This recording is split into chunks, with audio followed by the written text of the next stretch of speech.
दोस्तों चाइना की जो हालत है अब काफ़ी ख़राब हो चुकी है। जहां बात कर ली जाए तो चीन की आर्थिक हालत काफ़ी ख़राब होने के साथ साथ अब वहां के जो राष्ट्रपति हैं शी जिनपिंग, उनकी पार्टी की पकड़ भी काफ़ी कमज़ोर हो गई है। जी हां, और इसीलिए उनके खतरे में आ चुकी है कुर्सी।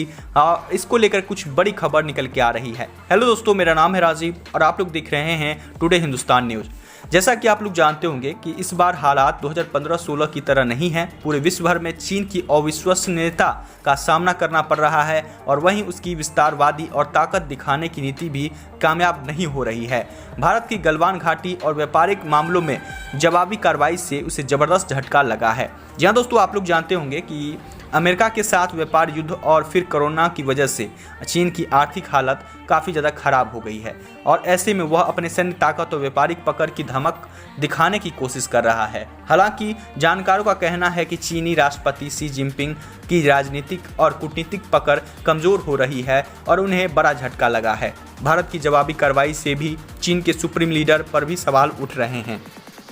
ऐसा कोई भी संकेत नज़र नहीं आ रहा जिसे पता चले कि शी जिनपिंग की कम्युनिस्ट पार्टी पर प्रभावी नियंत्रण है। इस बार न केवल चीन की हालात खराब हो रही है बल्कि राष्ट्रपति के हाथ से उनके हालात निकलते हुए नजर आ रहे हैं। 2015-16 में स्लो डाउन में चीनी राष्ट्रपति की छवि पर कोई प्रभाव नहीं पड़ा था, लेकिन यह उस समय उन पर भारी पड़ रहा है।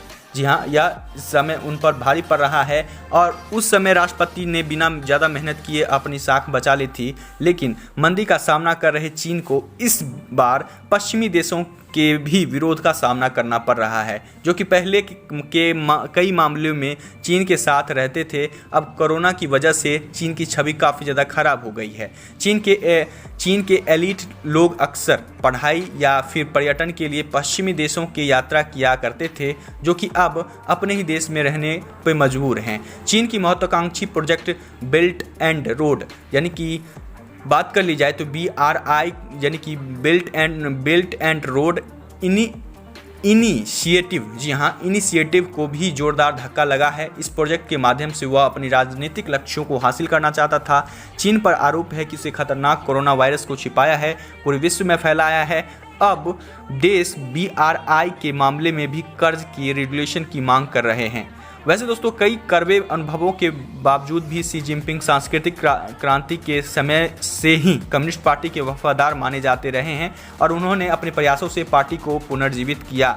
शी ने अपनी देश में भ्रष्टाचार के खिलाफ भी क्रूर अभियान चलाया, विरोधियों को सख्त से सख्त सजा दी। स्पष्ट है कि चीन अपनी ताकत से पड़ोसियों को धमकाना चाहता था, लेकिन भारत की जबरदस्त जवाबी कार्रवाई की उसको उम्मीद नहीं थी। चीन समंदर में भी मनमानी करने से बाज नहीं आ रहा है, लेकिन जापान समेत कई देशों ने उसे कानून का पालन करने की चेतावनी दी है।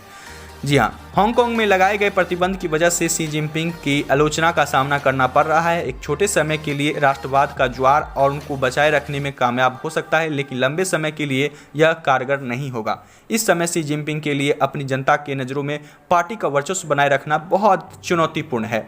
तो दोस्तों, इस तरह से चीन जो है सो बहुत सारे मुल्कों के साथ लड़ाई झगड़े कर रहा है और यहाँ तक कि अपनी पहले ही उसकी छवि खराब है कोरोना की वजह से। वहीं दोस्तों, अब अपनी ताकत और व्यापार के दम पर सबको धमकाने की कोशिश कर रहा है, जिसको लेकर भारत ने भी उसे करारा जवाब दिया है, जिसको उसको उम्मीद नहीं थी और जिसको देखते हुए वहाँ के जो लोग हैं वो भी भड़क उठे हैं कि भाई तुम ऐसी हरकतें ही क्यों करते हो। जिसको लेकर जो हमारे दो पड़ोसी देश हैं, जो कि हमारे मित्र राष्ट्र हैं, वो भी हमसे अलग हो बैठे हैं।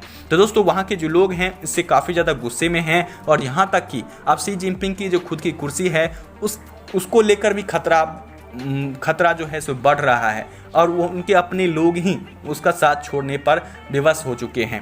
तो दोस्तों, इस तरह से वहाँ के जो लोग हैं सो चाहते हैं कि किसी भी तरह की हरकत ना करो, जो कि बाकी मुल्क जो कि हमारे मित्र राष्ट्र हैं वो दुश्मन बन बैठे, क्योंकि बाकी मुल्क जितने भी ताकतवर मुल्क हैं सभी के सभी चीन के दुश्मन बन बैठे हैं। तो दोस्तों, ऐसे में चीन की हालत काफ़ी ज़्यादा बद से बदतर हो गई है और वहीं दोस्तों भारत ने उसकी हालत आर्थिक रूप से और भी ज़्यादा खराब कर दी है।